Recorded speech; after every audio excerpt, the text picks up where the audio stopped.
Enggak sakit. Enggak sakit, Pak. Tarik nafas.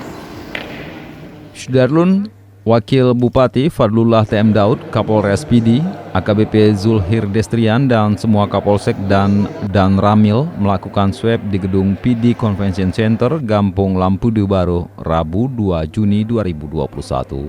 Swab itu dilakukan setelah selesai rapat koordinasi lintas sektoral pemberdayaan posko PPKM Mikro dalam penanganan COVID-19 di PD.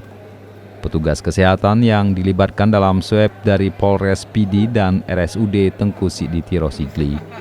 Tercatat ada sebanyak 46 peserta rapat yang diswab terdiri dari polisi 40 orang, TNI 5 orang bersama Wakil Bupati PD dengan hasil swab semuanya negatif. Dalam kesempatan itu, peserta rapat turut diberikan alat-alat kesehatan untuk pencegahan COVID-19. Dari Sigli, Muhammad Nazar, Serambion TV.